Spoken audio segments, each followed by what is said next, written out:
y lo leí aquí, mire esto, la ley 100. Cuando leo yo la ley 100, habla de una cantidad de enfermedades que hacen parte de la promoción y la prevención.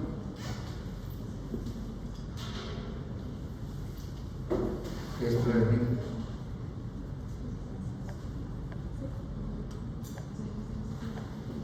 Es evitar que un evento suceda, ¿cierto? Eso es prevenir. En medicina se pueden prevenir muchísimas cosas. El problema es que como no es... ¿Por qué la medicina no es una ciencia? No es exacta. ¿Por qué? No es exacta. ¿Pero por qué no es exacta?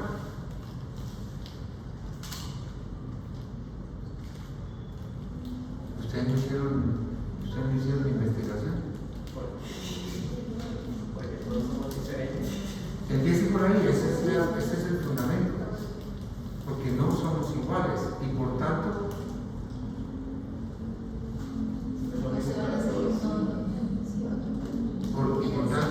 el evento no tiene la misma característica. Entonces la definición es: no cumple parámetros universales. ¿Ve? Entonces, por no cumplir parámetros universales, los factores también.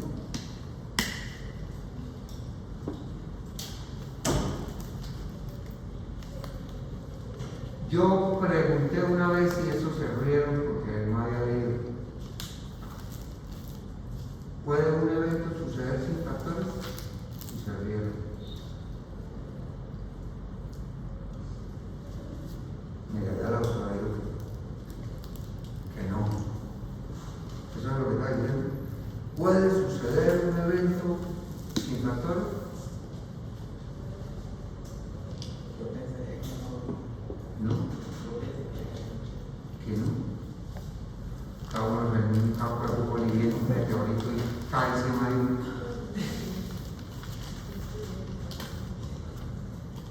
¿Cuáles eran los factores para que el meteorito cayera ahí? Bueno, sí. Pero sí pudieron haber factores para que yo estuviera ahí. Entonces, el evento tiene que tener todo una parafernalia a su alrededor. Y se vieron porque habían dictado la clase y hablaban de los factores. ¿Ya? Yo dije eso. No, yo pregunté eso. ¿Ve? Ese es el problema con la mentira. Lo que yo les decía hoy a sus compañeros, una corraquintis verdadera que bien puede estar muerta. Vi morir muchos así, aún poniéndole el catéter. Y se murió. Ya está viejita, a menos de 12 horas. Eso hablaba más que un perdido.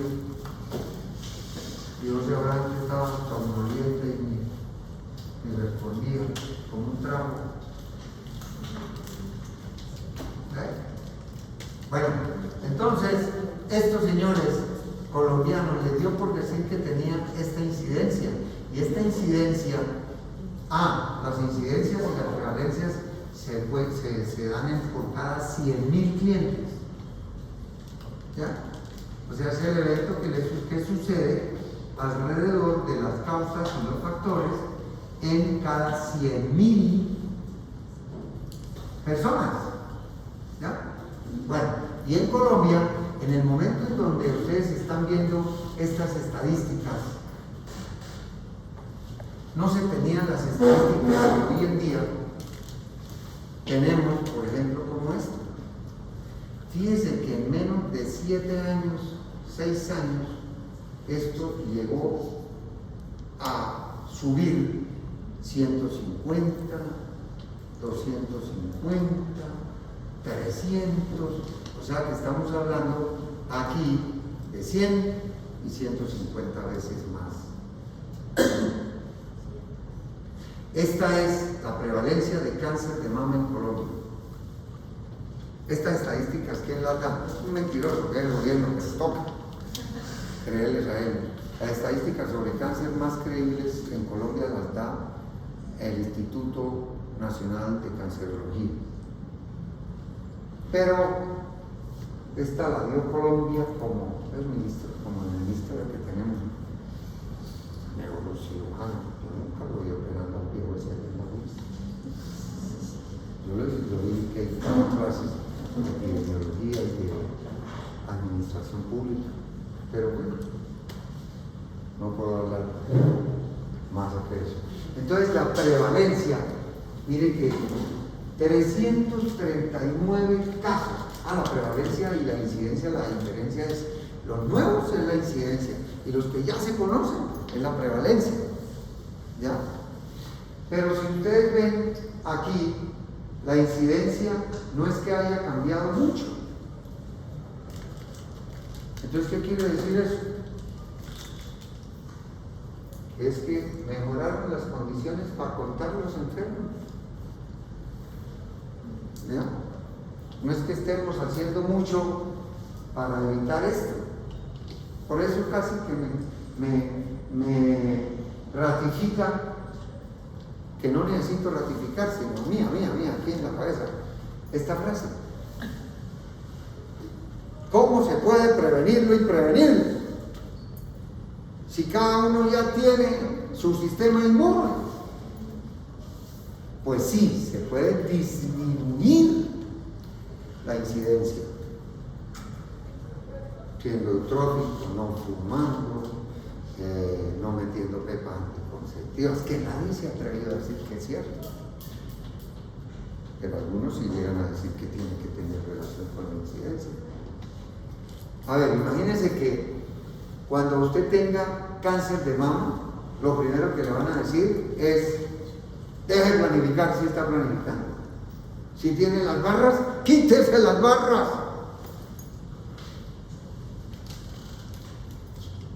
Y si le hacen el diagnóstico y tiene estrógenos y progestágenos 100% en la histopatología, o sea, en la inmunistoquímica, le dan antagonismo de las hormonas.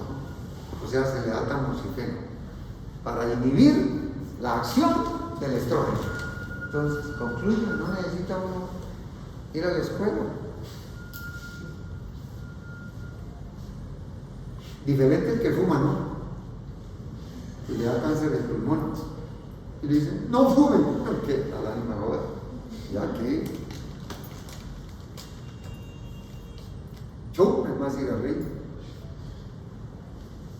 ¿Ven? Entonces, esto de la prevención es disminuir los factores. Que no hay un estudio donde diga absolutamente cuánto se le disminuyó la probabilidad de que usted tenga cáncer si nunca lo va a tener, si nunca lo ha tenido, o quizá no lo va a tener. Pero para eso hay estudios de oncogenes que dan estadísticamente para cuánto le van a dar. O sea, a cuánto le puede dar si llega a tener expresados esos oncogenes. Esto es la curva que yo le digo a ustedes que cómo es que un hediondo, ¿cómo es que se llama? Déjenme olvidar, estos que no conocen la sangre. Los médicos que preservan el dinero a los dueños de la EPS, ¿cómo se llama? Auditores. Eso. Que de 65, porque tiene 70 años la abuela, ya no le vamos a hacer entonces la mamografía. Si esto no para. Yo era de los que cuando me llegaba la liga contra el cáncer, una vieja de 27, 28 años decía: ¿eso a qué viene? Ay, a que yo le toque las tetas. Era tan tonto, era tan ausencia de conocimiento, que ese triángulo es el triángulo más importante. Yo le digo que el triángulo más importante es de los 35 para abajo. Porque la agresividad de este cáncer de los 40 para abajo es terriblemente, mucho más, horriblemente más agresivo. Y la longevidad, ya no hablemos de longevidad, sino de probabilidad de vida de aquí para abajo, aquí en este tiempo, es muy bajito. Entonces es muy importante el pesquisaje, pero en estos años hay que ser un poco más meticuloso. Esto que ya se los había dejado a ustedes para el auditor.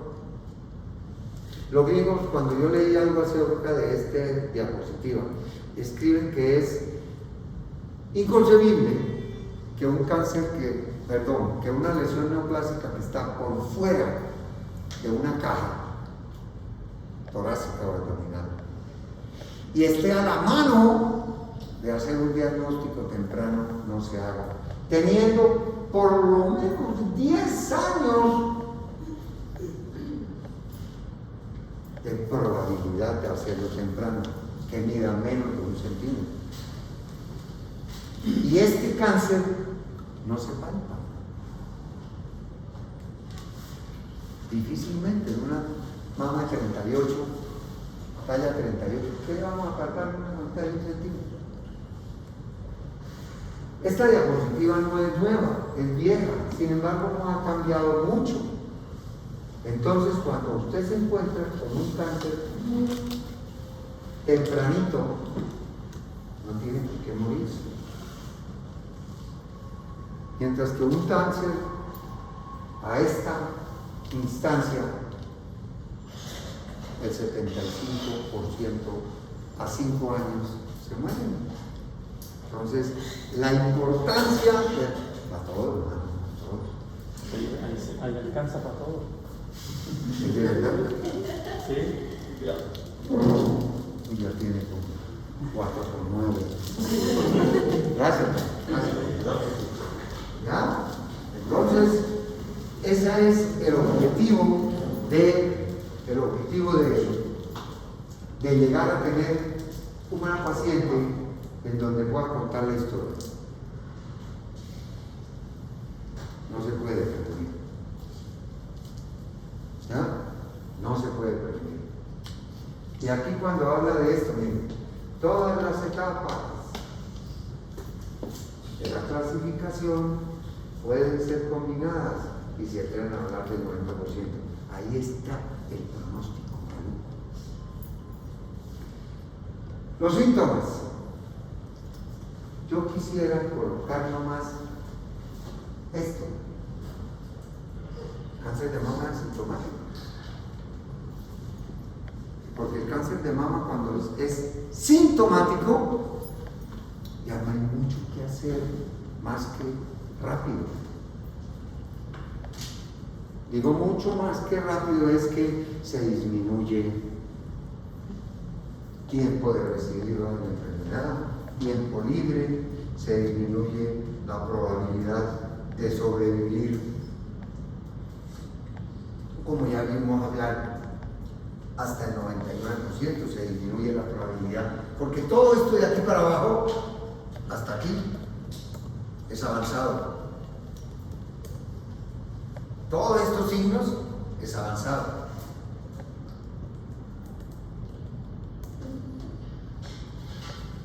Eso es que manda un paciente ulcerada la mama con adenopatías palpables, con fijación a la piel y fijación a la pared torácica. ¿Qué pronóstico? Muy extraño que diga la patología. Clasificación grado 1, Nottingham. Uy, eso es más extraño que encontrar un colombiano bueno. Entonces, ya de paso colocan clasificación de Nottingham en el cáncer de mama. Entonces, todo eso es esto, miren. Esta señora, esta fue una señora que llegó a San Gil, tenía 13 veces la función y drenaje de un quiste. era un quiste y era un cisto adenocarcinoma. Por eso les hago se quedan ahí con la paciente, me imagino que estén cobrando las 100.000 cada función. Bueno, eso es bastante, la foto lo dice. Esta señora inicialmente fue una histopatología de una mastitis crónica y con la inmunistoquímica se encontró que era una neoplasia infiltrada. Esta señora, un cuento, ¿cuántos años tiene ella ahí? ¿Cuántos años? 22. ¿Cuánto? 22. Uy, qué experiencia la que tiene. 25. 40 años. Oiga, está bueno y no tiene veneno. Está bueno. 40 años. Esta paciente tenía 27 años. 27 años. Y mire la mama, ¿qué se le ve? Un rojito aquí y un poquito escamativo. Es una escama. Y llegó porque tenía en su conciencia el remordimiento de la, ¿cómo se llama cuando tiene varios novios? Promiscuidad.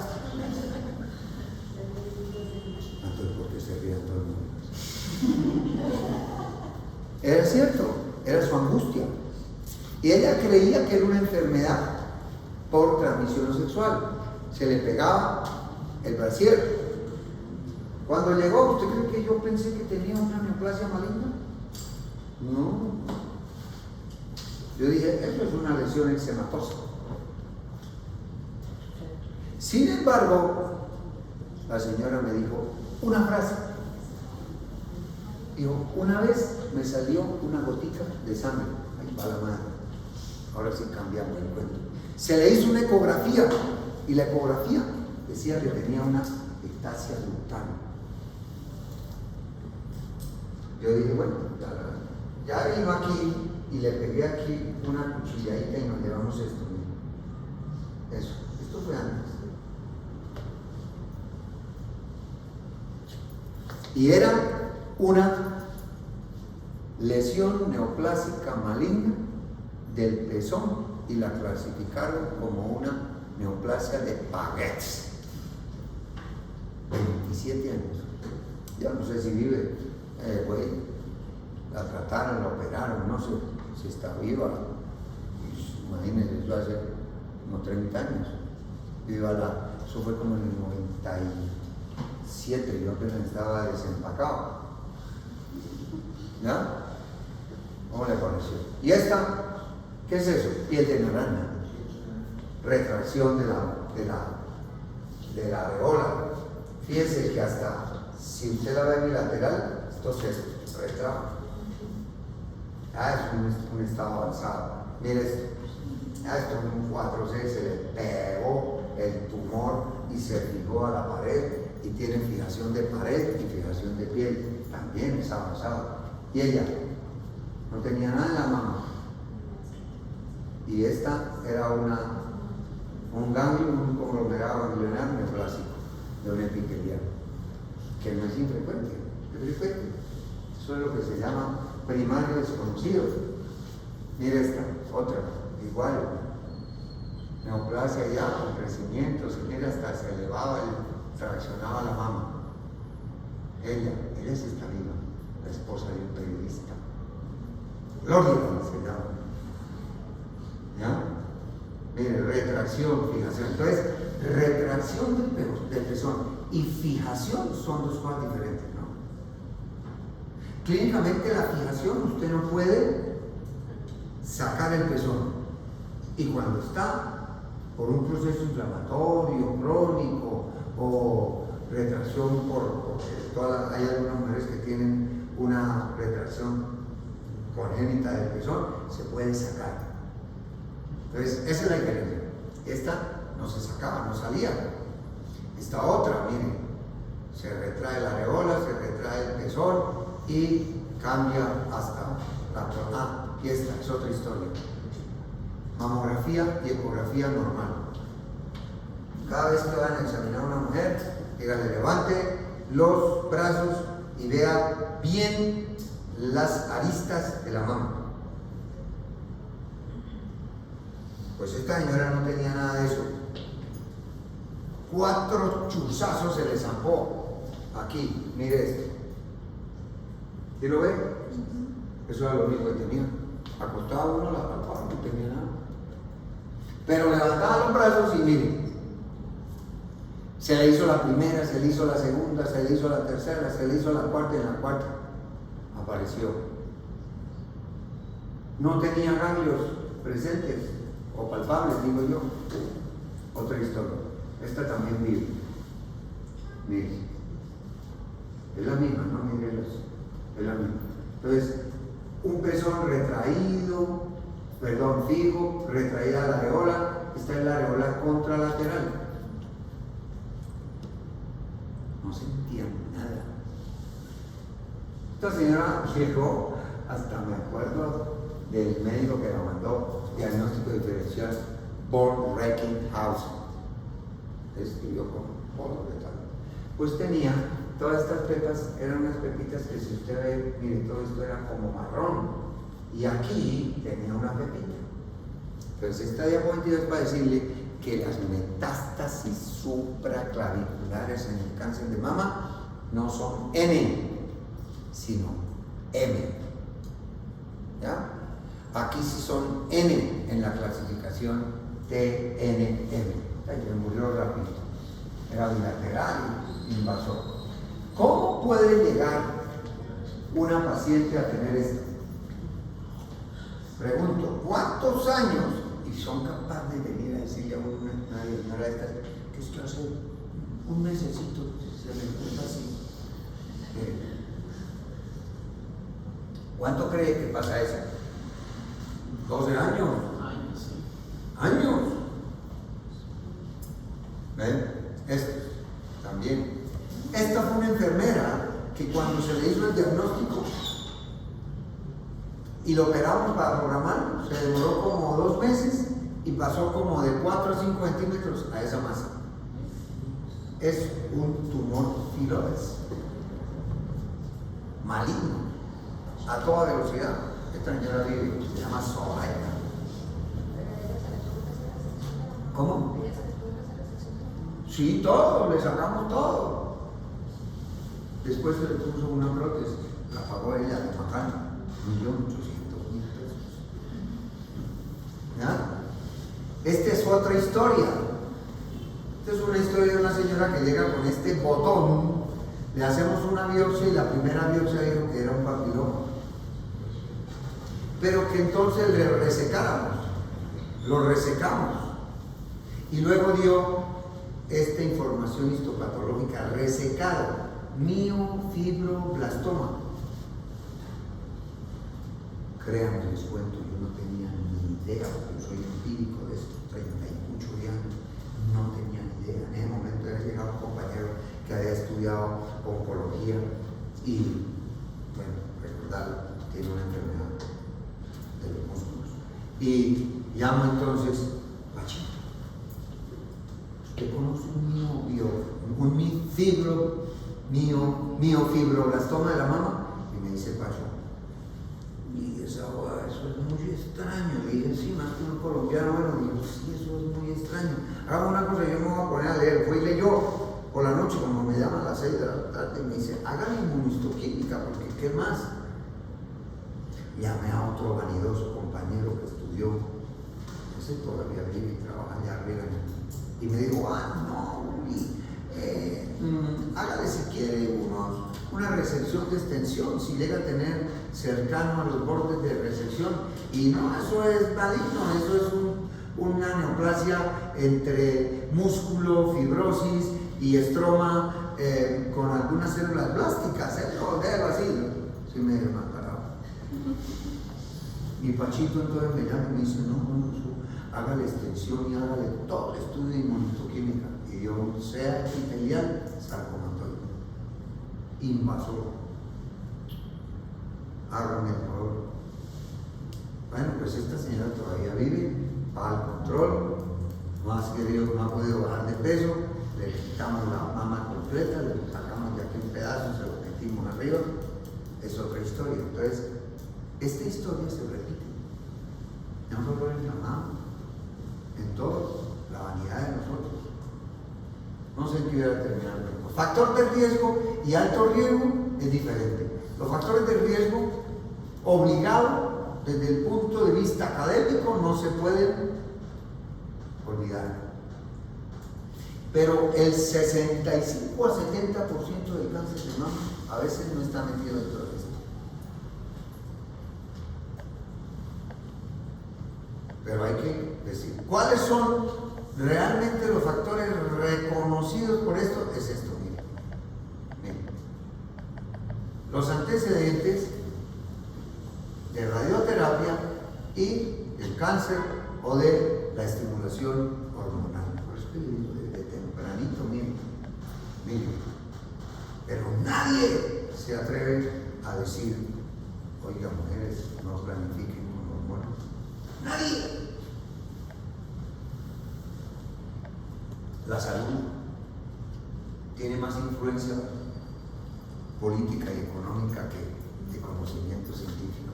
Y el alto riesgo aparece hacia 1988 o 90, en donde los oncogenes aparecen y donde se define claramente que la alteración histológica de atipias e hiperplasia está relacionada directamente con el antecedente familiar. No solo riesgo relativo, sino ya como un alto riesgo para llegar a tener cáncer. Y cuando ya aparece, bueno, esto es la radioterapia, sí, desde mucho antes. La radioterapia por cualquier otra razón, cualquiera. Y ya hacia 1990 aparecen los oncogenes y el primero que se hizo público y eso fue ¡boom! Ustedes me habían nacido, ¿no? Yo ya en ese momento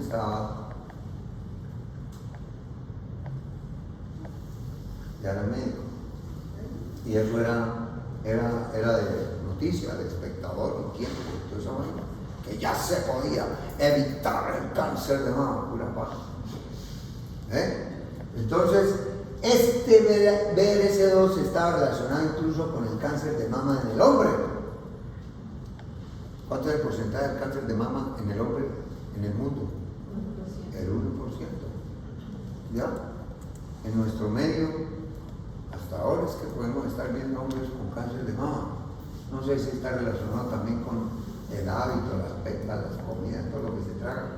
Y el cáncer de mama, combinado con esto, combinado con los oncogenes, pues ya es muy evidente, y eso sí es alto riesgo. Entonces, alto riesgo es diferente a factores de riesgo, al menos que les quede eso hoy. Y que el alto riesgo está definido por hallazgos histopatológicos en cada mujer. Por ejemplo, cualquiera que tenga hiperplasia típica, súmele esclerosis, súmele esta de dosis altas de esteroides, pues empiezan otros factores a operar. La mamografía, miren esto aquí. En el mundo, la especificidad, no hay pleito. ¿Qué es especificidad? Que de todos los positivos, dice este es positivo, el 96.7% sí son positivos, no son falsos positivos. Al revés. La sensibilidad es la que aprueba, que seleccionan los verdaderos. Los verdaderos. Sensibilidad son los verdaderos. Y especificidad son los que no tienen la enfermedad. ¿Ya entendió? Porque usted me dijo lo contrario, ¿no? Sí. Entonces, sensibilidad es la capacidad de una prueba de seleccionar los verdaderos. Y especificidad es la prueba que tiene la capacidad de seleccionar los que no tienen. ¿Ya? Bueno, entonces, si usted ve esto, cuando yo estaba con ustedes en nuestro medio, alcanzaron a en el 82. Bárbaro, ¿no? Tuvo un estudio que nos dio por hacer y eso terminamos el estudio al final, votando porque teníamos enemigos. Llegar a contar eso. Entonces la sensibilidad mejoró con la tecnología y mejora con los años de la mujer. Si ustedes vieron en la anterior charla, la diapositiva de la mama, con 20 años, no tiene sensibilidad. Entonces, entre más años tiene la mama, más involución tiene y más sensibilidad tiene los rayos X. Mire lo que era uno antes de que ustedes nacieran. Mire el mamógrafo, parecía una tractomula. Hoy en día un mamógrafo ya es más pequeño que este y tiene mayor capacidad de resolución. Entonces, yo no sé aquí la mamografía porque está cara en nuestro medio. La mamografía no debía costar más de 60,000 pesos. Pero bueno, con la ¿por qué le hablo así de esa manera? Porque la mamografía fue el boom del diagnóstico del cáncer de mama. Y la ecografía ha tenido un gran avance y un desarrollo en donde también podemos hacer diagnóstico de VIRATS 4A, B, C en la ecografía. Y la ecografía, algo muy importante, es para poder tomar una muestra de una biopsia que dé sensibilidad diagnóstica. Nosotros antes era apunte de dedo y dele. Pero la ecografía tiene un arma importantísima que se llama Doppler. ¿Alguien entendió? ¿Alguien entendió lo que acabo de decir? Para tomar una muestra que dé más sensibilidad, la ecografía tiene esa capacidad. Y una de esas es el arma del Doppler. ¿Qué le pasa a una neoplasia maligna con respecto a la perfusión? ¿Aumenta qué? Aumenta ¿La qué? polarización. Tiene una, ¿cómo se llama eso? Neovascularización. Entonces eso lo ve la ecografía y allá apunta para dar la mayor sensibilidad. Los tumores pueden tener componente también quístico cuando se da una muestra con una parte quística patito. Los tumores también pueden tener necrosis y cuando se da una muestra con necrosis no sirve. Entonces, muestra insuficiente, necrosis. Entonces toca volver a chuzar. Cabe la ecografía, no sirve para eso. Una vez, recuerdo, uno de estos doctores que se llaman amigos míos, auditores, vino a hacerme un reclamo que por qué yo pedía guía para hacer una biopsia con aguja de Tocum si era una lesión palpable. Me tocó que pseudodictarle la charla y termino diciéndole, si es su madre, ahí sí toca pagarle la ecografía. Bueno, y lo otro es que como se ha desarrollado tanto, la patología intraductal que era difícil y tocaba hacerle eso que ya se mandó a recoger, ustedes no conocieron ninguna, algunos de ustedes han oído galactografía. Eso es una cosa que eso duele más, tocaba hasta con la sedación, canalizar un ducto, meter medio de contraste y hacerle una mamografía. Eso dolía mucho. Pero ya no se necesita eso.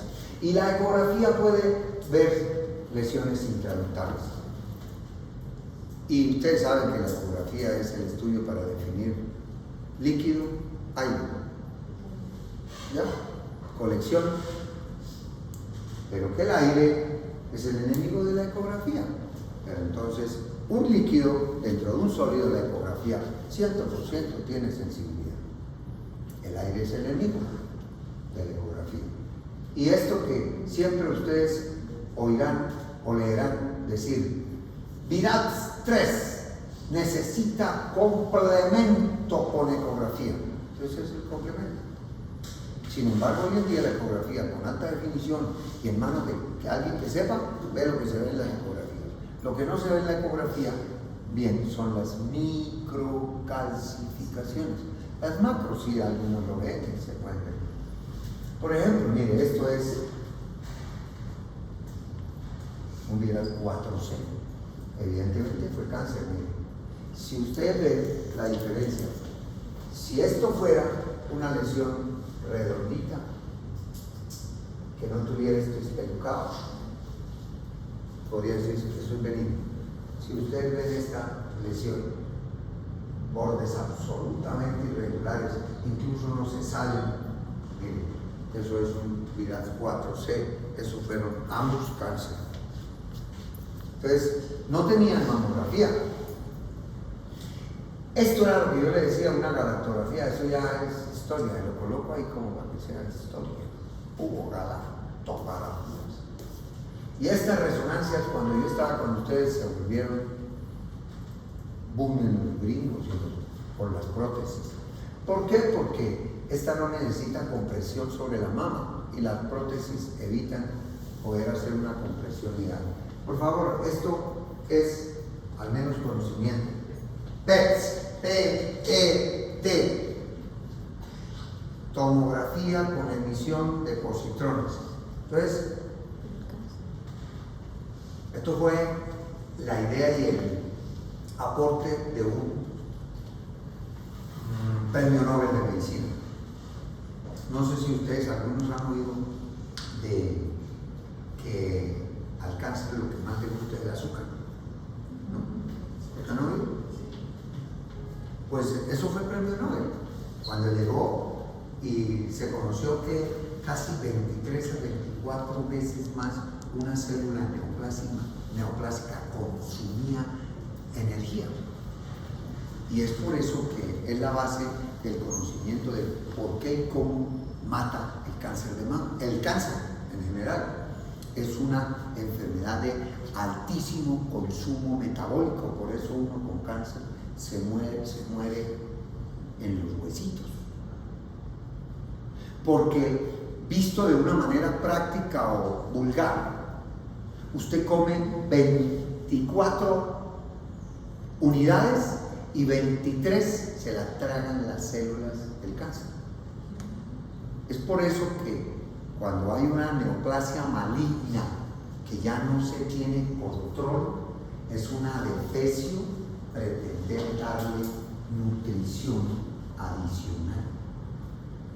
Usted no le está dando nutrición al enfermo, está nutriendo al cáncer. Entonces ese fue el premio Nobel. Cuando dijeron que el azúcar, que nos cerraron la glucosa, ahora estamos hablando de harinas y todo el resto que se vuelve glucosa, se lo consumían las neoplasias. Entonces dijeron, marquemos algo con azúcar, con glucosa, y que eso que se marque sea un radioactivo, y que el paciente se lo zapen, lo colocan frente a una pantalla del receptor de radioactividad, y la radioactividad se la pasa a la placa, y a esto pongámosle un escáner, y en el escáner se ve el sitio de la radioactividad, y ahí está el tumor. Más o menos eso es la imagen que estamos viendo aquí. Esto es radioactividad sobre una neoplasia. Si ustedes ven aquí, en la tomografía no se ve como tal. Aquí se vio ya con el medio de contraste pegado, el medio de contraste no, el medio radioactivo pegado al azúcar, se vio ahí. ¿Y cuál es el radioactivo? El flúor.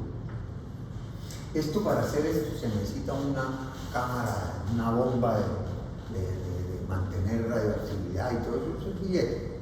En Bogotá lo hacen. Aquí el HIC quería establecer uno. Lo que pasa es que la inversión es muy grande para los que van a pagar eso. ¿Ya? Y luego se vio otras funciones. Entonces se vio la función de estadificar una neoplasia. ¿Ya? Pronóstico. O los que lo pueden pagar para una respuesta a un manejo, ¿verdad? Pronóstico. Bueno, entonces esto por favor van y lean, porque lo que acabo yo de contarles todo es mentiroso. Entonces van y alguien se me acerca y dice, usted me dijo mentiras, usted no, eso es lo bueno. De verdad. De paso ahí van a explicarle un poco de metabolismo, de la alteración metabólica de la neoplasia maligna. ¿Ya? Doctor, si me llega entonces una paciente con prótesis, en vez de mandarle mamografía, le manda resonancia. La mamografía puede que le sirva, porque no sabemos cuánta cantidad de tejido alcanzamos a presionar. El riesgo de perforación, perdón, de estallido o lo que sea, existe. Y le manda la resonancia magnética nuclear. Lo que pasa es que para usted justificarla ya le voy a dar el ítem. Para el auditor, usted coloca ruptura de prótesis, impresión diagnóstica. Entonces, parado cuando la vea. Entonces, el estudio para la ruptura de una prótesis es la resonancia. La eco le da mucha idea de la periferia, del sitio, del depósito, del líquido periprótesis, la reacción inflamatoria crónica, pero la resonancia da una sensibilidad casi del 100%. Entonces hace eso, resonancia magnética nuclear, sospecha de ruptura de prótesis y no le vienen a mover la vida a usted. El VIRAS, hacia 1990 se reunieron, eso salió de Europa entre gringos y europeos, y eso es lo que quiere decir VIRAS. VIRAS es el sistema de datos de información de imágenes de la mama o conclusión de imágenes de la mama. De ahí sale la palabra que me ofende cuando diga el reporte del TAC, el reporte de no sé qué, el reporte eso es ofender al imagenólogo. Un reporte lo puede hacer un tarado. Entonces, pero de ahí sale también esa de la traducción. Entonces, esto se extiende ya a todas las imágenes de la mama, ya no a la sola mamografía con que nació. Los gringos del colegio americano lo clasificó así, también entonces le dio la aval para nosotros. Y esto nos sirve a los que no somos científicos, a que si alguien llega y dice VIRAS 4, ¿qué hay que hacer? Biopsia. Y si es VIRAS 3, ¿qué hay que hacer? Volverle a hacer el examen en 6 meses. Y si es VIRAS 2, hacerle un control en 1 año. Eso así de olímpico, porque si es un VIRAS 3 en una paciente con una mamá y una abuela con cáncer de mama, no es lo mismo. La posibilidad de que sea benigno me lo va a sustentar el control. Igual los tumores benignos, porque el tumor benigno imagenológico que no tiene para ser absolutamente benigno, histopatología. A ver, un fibroadenoma complejo, ¿cómo se ve en una imagen? Igual, pero no es complejo, tiene riesgo relativo, así sea bajo, pero tiene riesgo relativo. Y si tiene el fibroadenoma varios tejidos o componentes histológicos y tiene hiperplasia, eso no se va a ver en una ecografía. Entonces, el crecimiento lo va a determinar el seguimiento, los cambios de la imagen lo va a determinar el seguimiento, que es el VIRAS 3. Por ejemplo, a mí me dan un VIRAS 3 de una señora, a los 6 meses otra, a los 6 meses VIRAS 3, a los otros 6 meses VIRAS 3. ¿Y cuál es el problema de eso? Es que hoy nosotros los médicos atendemos con el síndrome de la contracción esfinteriana. ¿Cierto? Esperan que ustedes lleguen al rural y tengan esa sensación y se acuerdan de mí. Es cierto, o sea, si lo le digo así, el miedo, angustia que va a tener usted que le llega un paciente y no haya qué hacer en un rural, con 3 miserables enemigos ahí detrás. Es cierto. Espérese tantito. Cuando le arrepiente la gente y me mande un mensaje, uy, dice usted si es un triple, pues ya te botaré manazos en la jeta en la consulta. ¿Usted no me cree? Porque fue el primero, no me acuerdo bien. En la consulta de la carrera 33, frente a Claro y Movistar, que tenían los consultorios Sanitas, él trabajaba allá.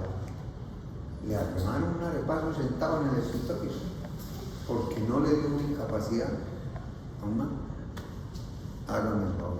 Bueno, yo le mamé y le dije, la barba suya le alcanzó a resistir porque era un tipo como el bajo. Bueno, entonces esto, para eso fue lo que nos sirvió. Sin embargo, ese síndrome del cual les estoy hablando aumenta, le hiperinsuflan, le elevan el virat, porque no se atreven a decir, es un virat 2. Entonces, cuando le hacen virat 3-1, segundo, virat 3, tercero, virat 3, le toca comprar la biopsia. Otro, el mismo, que le haga virat 3, ya el cuarto, después de año y medio, ahí sí le dice virat 2. Déjelo así, que se va a comportar como benigno. Y esto es cuando es altamente sospechoso de cáncer. 97% de sensibilidad. Solo he tenido 2 en los 30 años en donde, siendo virat 5, no fue cáncer. Solo 2. Hay algunos que le zampan virat 6, que es la imagen ya conocida con diagnóstico de cáncer, para ellos clasificarlo. Entonces, esto ya tiene cáncer, entonces el resto le dicen virat 6, pero eso no existe. Mire, esto es una neoplasia maligna hasta que ven de morir. Otra, mire, pérdida de la arquitectura, densidades altas, espículas, igual, mire esto, igualito. Esto es la historia. ¿Qué es esto? Esto era cuando nosotros no teníamos la alternativa de tener una biopsia bien dirigida para que esto fuera cáncer. Entonces, ¿qué tocaba hacer?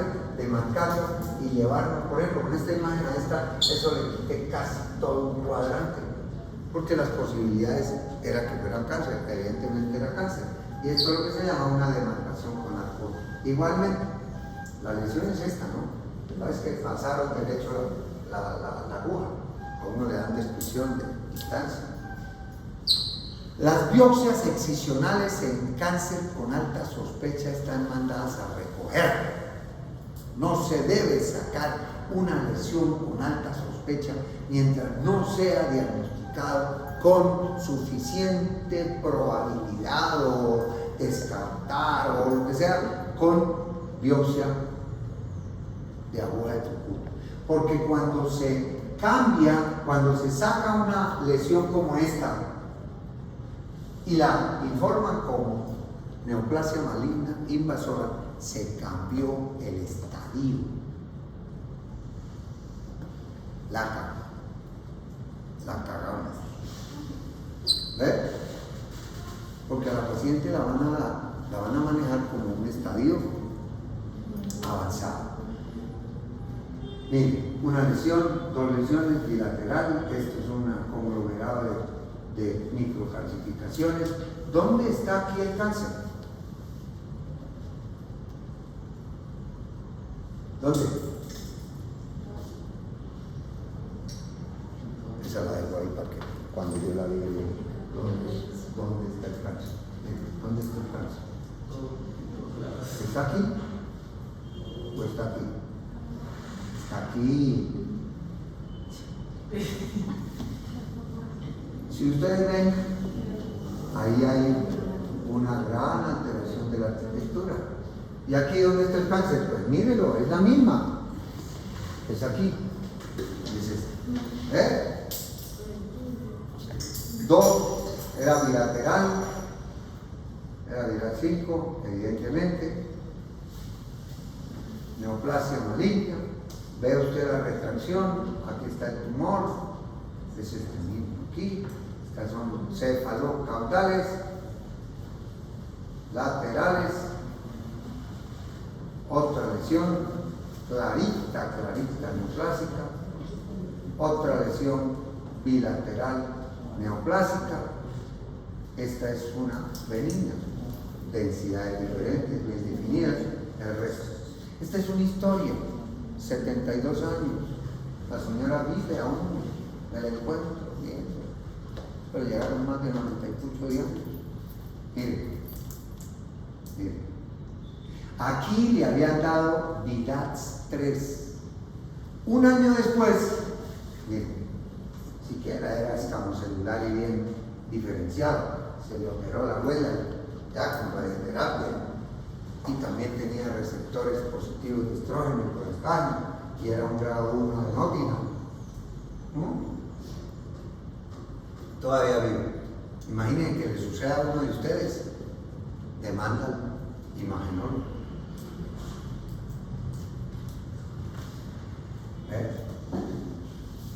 Mejor no meterse uno en esta historia. Y le aseguro que de 100 le pongo estas mamografías a los imagenólogos, de 80 dicen que es Viras 3.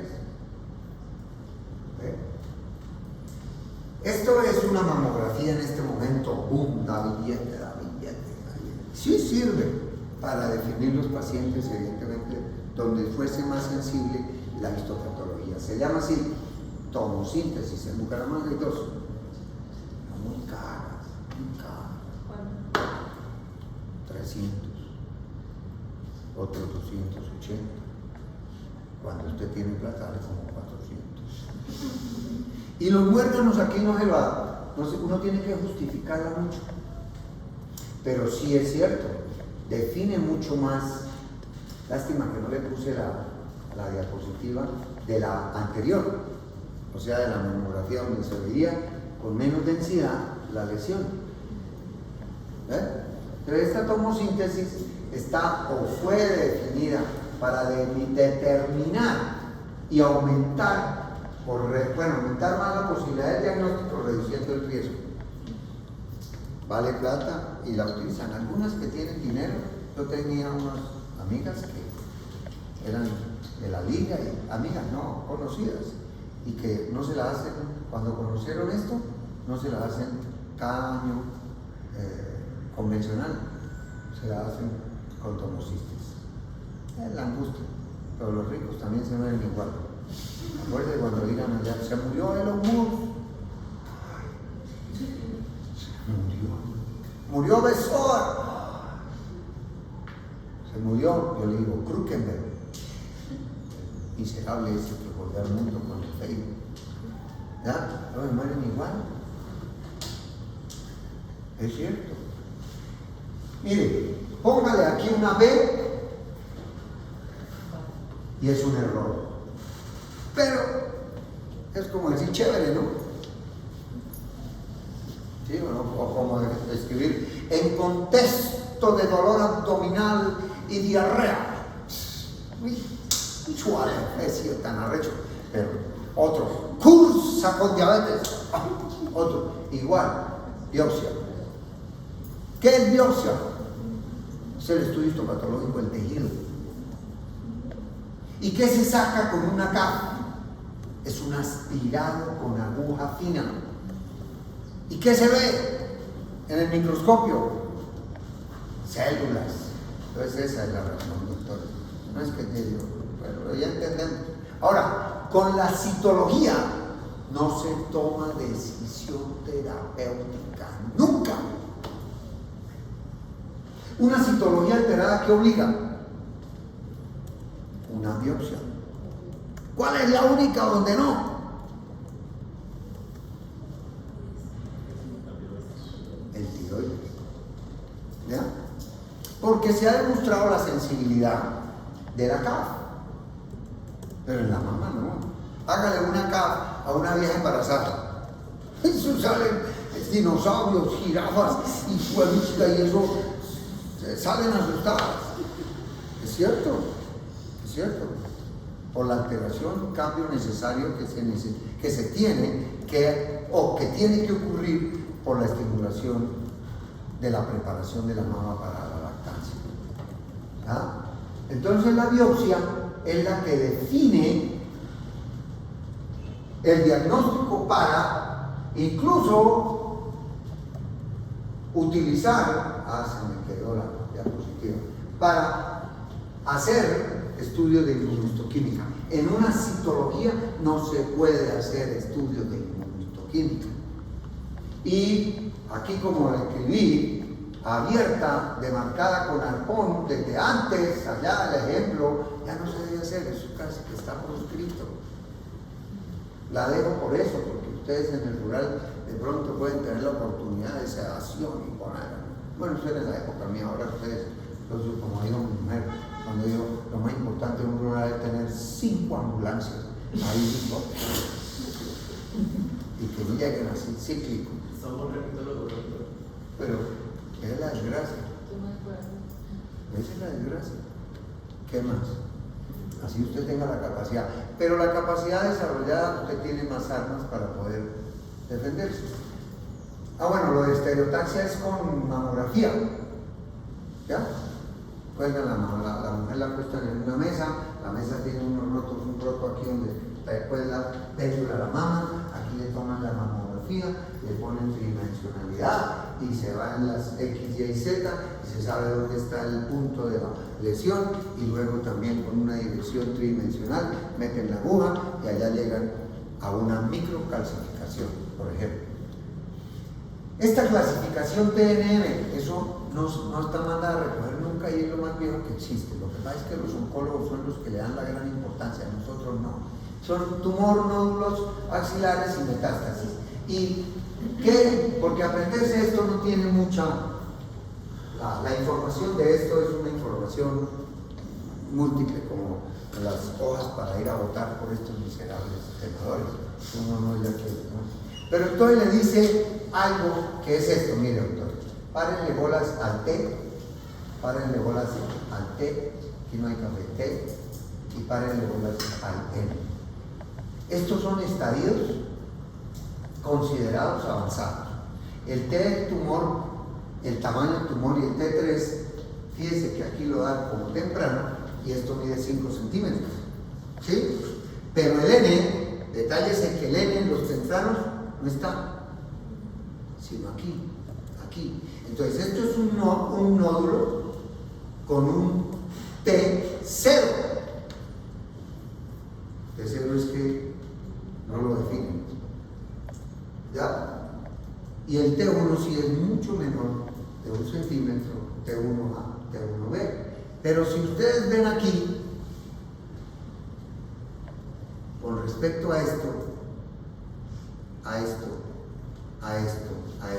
los avanzados tienen N. ¿Ve? Ese es el mensaje de esa diapositiva. Y ya cuando tenemos T4, pues ese lo define. Así sea un T, un N0. Y la metástasis, pues es, como digo, obvio. Entonces, esa es la diapositiva del mensaje. Ahora que usted quiera ir a averiguar que un T in situ, un T1NM0N0, y ahora averigua que este tiene 1A, 1B, 1B, este es 1B sin. Mire, estos dos, alguien, si usted se da cuenta, me dice, ¿cuál es la diferencia? El 2A y el 2B. Pues el T2, que uno puede ser T2A, T2B, pero esos son centímetros. Milímetros, sea in situ. ¿Esto será bien? ¿Semántico será bien? No, correcto, gracias. Porque la palabra carcinoma implica invasión. Entonces esto es, te amo y no te amo, te odio y no te odio. Entonces carcinoma es invasión, in situ es que no sale o no atraviesa la membrana basal. Cuando yo estaba con ustedes en 1979-80,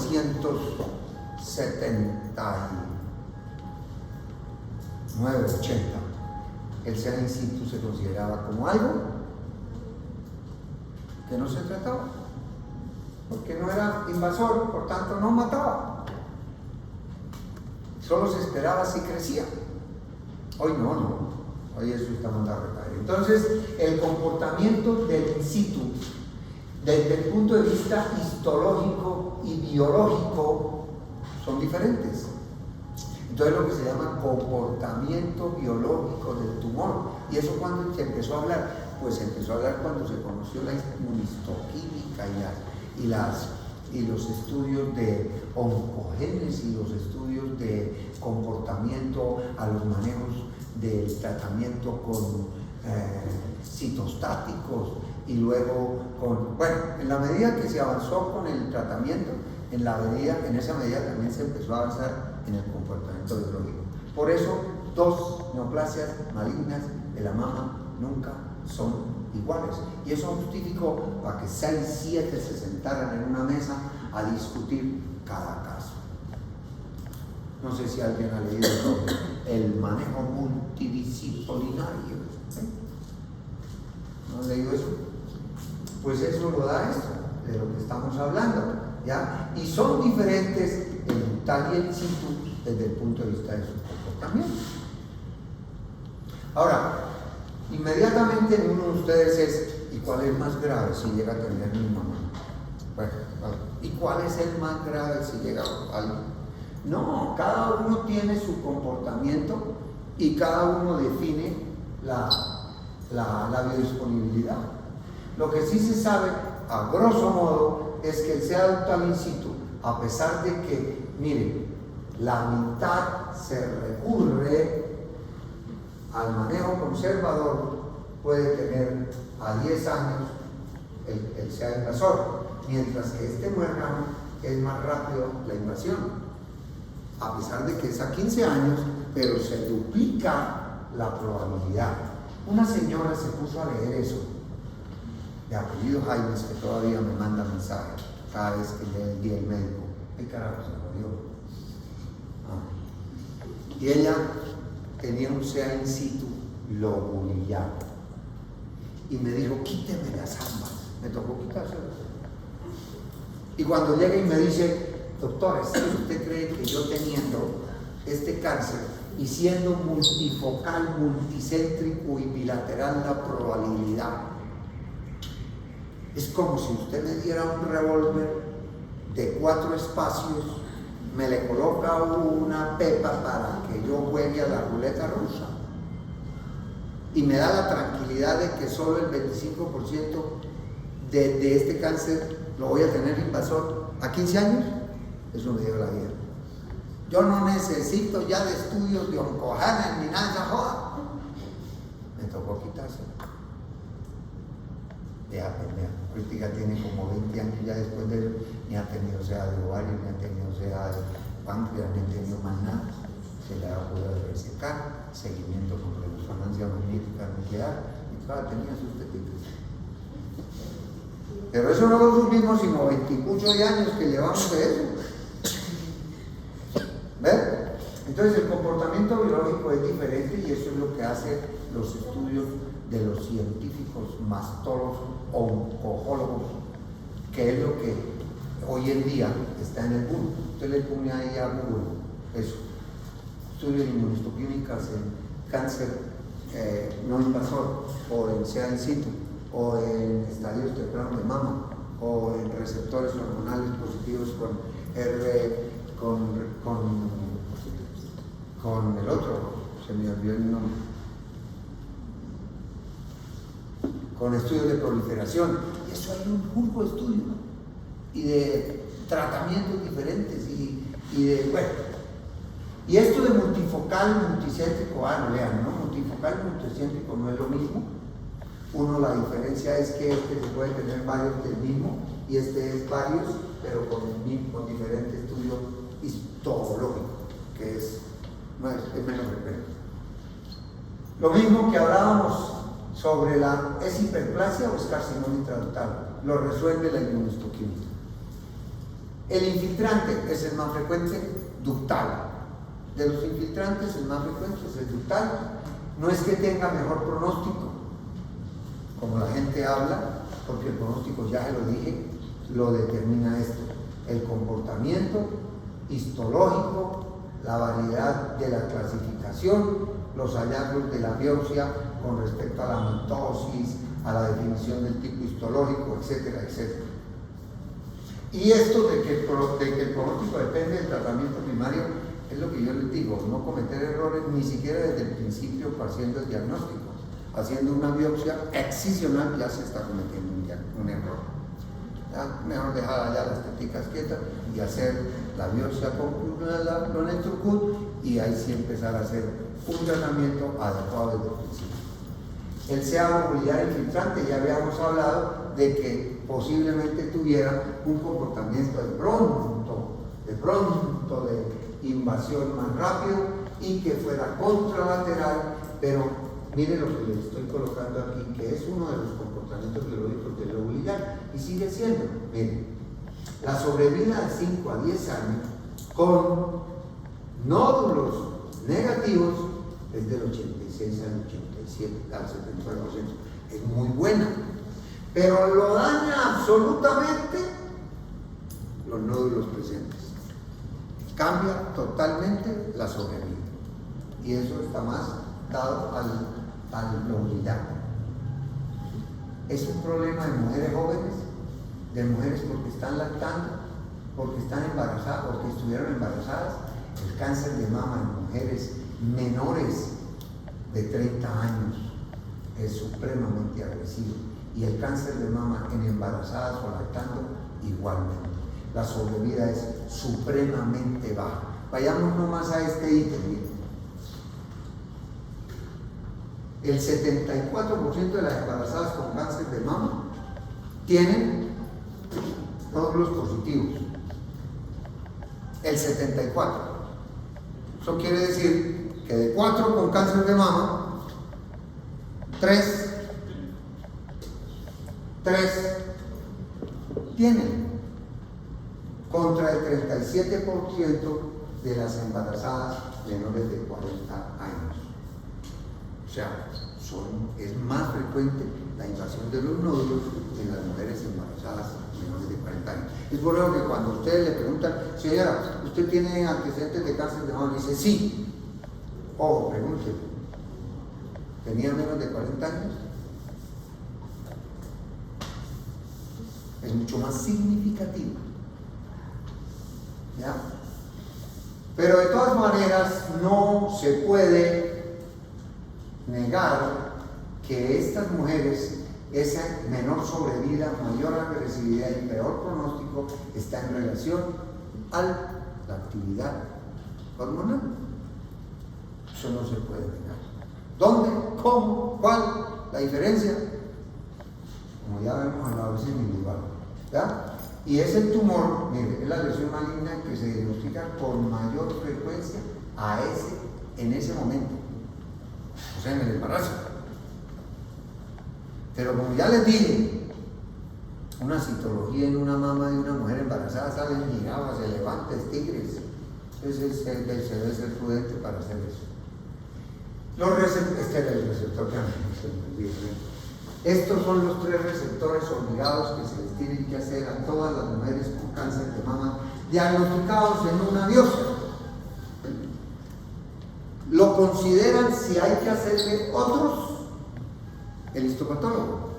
Si le piden CD, si le piden miosina de cadenas pesadas, si están pensando que es combinado con otro tipo de histopatología, etc. Pero estos 3 son obligados. Y estos no se pueden hacer en una citología, se tiene que hacer en una biopsia.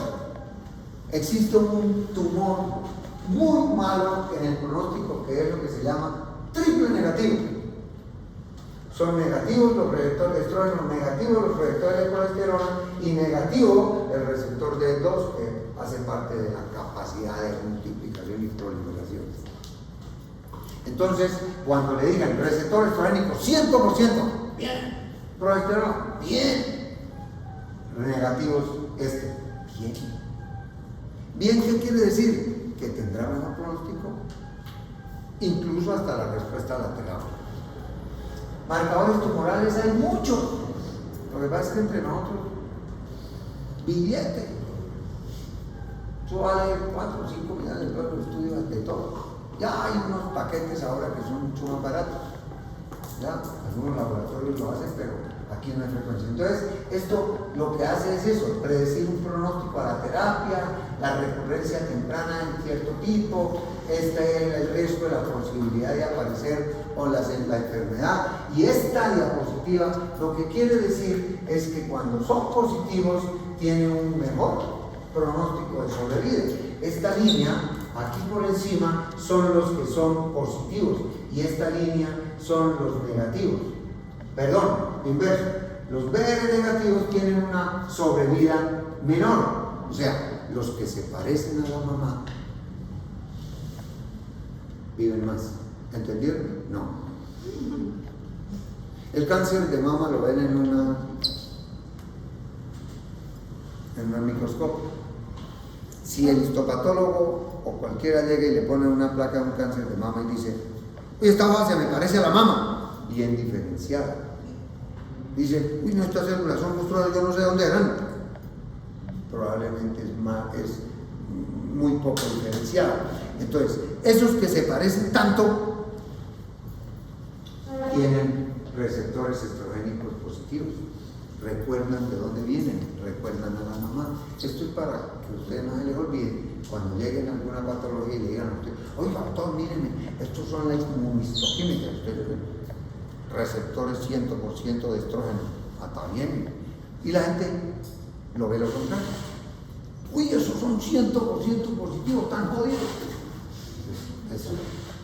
Bueno, entonces la sobrevida de estos, que son los que son positivos, perdón, la sobrevida de estos, los que tienen positivo, miren, estos son mayores, viven más que los que son negativos, los estrógenos. O sea, no. El tratamiento, esto es multidisciplinario, de aquí para abajo es mucho más. Y aquí para abajo hoy en día hay cualquier cantidad de terapia que funciona, pero básicamente son la cirugía, la quimioterapia, que fue realmente la que redujo la mortalidad inicialmente. Ella fue. La gente cree que quitar con eso tiene. ¿Por qué? El cáncer de mama infiltrativo es una enfermedad sistémica. ¿Me hice entender? Por tanto, la cirugía es un manejo local. La radioterapia es un manejo local. Pero la enfermedad es sistémica. Por tanto, hay que darle quimio, hay que darle manejo hormonal, hay que darle manejo de terapias biológicas, de comportamiento biológico. Entonces, insisto, cuando ustedes estén viejos como yo, y yo ya esté muerto, probablemente la cirugía para el cáncer de mama dejó de ser la base. Cuando ustedes oigan que digan manejo neoadyuvante, manejo adyuvante, ¿qué es eso? Entonces ponen en el centro la cirugía. Después de operar es manejo adyuvante. Antes de operar es manejo neoadyuvante. Entonces existe manejo en alguna ocasión, los oncólogos allá donde se sientan en una mesa para dilucidar cómo se va a hacer el manejo de ese paciente, incluso inician antes con quimioterapia. Algunos decían, por ejemplo, una de las cosas, dándole quimioterapia, desapareciendo, haciendo citorreducción del tumor, se dice, operémosla y seguimos dando la quimioterapia que va a mejorar mucho más. Que quitar el tumor, ¿cierto? Dar quimioterapia y pues verificar por seguimiento con un PET o con cualquier imagen una gamografía o lo que sea. La gamografía ósea hace parte del estudio de diseminación. Doctores, ya no fue más. Estas son las prótesis anatómicas de una paciente que se le quitó, se le baja la mama, se le coloca la prótesis. Este es una cacharrita para meterle solución salina, que crezca, para que no se necrosca el colgado, y esto es rehabilitación. Después de que están planas, se les puede poner esto. Esta es una señora con prótesis, después de que se le hizo una mamoplastia, se le encontró que tenía sea in situ bilateral, y entonces aquí se le puso la prótesis. Este es otro. Esta es una señora que tenía un cáncer de mama aquí debajo, se le hizo mamoplastia de reducción. Esto se lo dejo para que recuerden que cada vez que ustedes vean un puntico a una paciente con cáncer o que le hubieran operado, un puntico, entonces era lo que se hacía antes, con tinta, pero ahora le ponen punticos, entonces es el campo de radioterapia. Alguien que tenga dirán, ay, esos punticos azules que no son tatuajes, pues sí, es el tatuaje de la quimioterapia, ¿ya? Ahí se le hizo mamoplastia de reducción, antes les pagaban eso. Una señora que le quitaron una biopsia, un nódulo por una biopsia, entonces tocaba hacerle una limpieza oncogénica. Entonces la incisión tocaba quitarla, se le quitó un pedazo de barriga, de este lado se le sube aquí, se hizo una reconstrucción, que estuvieron como 8 o 6 años después, con una cosa que se llama TRAM, miocutáneo a recto transverso. Entonces de aquí se saca un pedazo de colgado, se le coloca. Entonces una señora con una fístula que termina quitándosela y vuelvo con un colgado de la barriga, igual. Entonces esto es un efecto secundario de una resección mayor de una neoplasia, de un cuadrante. Entonces, todo esto son lo que las mujeres, algunas llegaron a tener esta amputación, se les podía hacer o se les puede hacer un colgado de la barriguita con un pedazo de piel, porque esta piel estaba en la barriga. Pues eso es lo que se llama eso. Bueno, doctores, no fue más. La reconstrucción no es para ir a una fiesta a hacer striptease, sino para mejorar la condición anatómica de utilizar un corpiño. Mire esta señora, mire estos dos puntos, es la misma. Mire, el cuadrante superior interno y el cuadrante superior externo determinan la reconstrucción. Perdonen si están dormidos. Sí.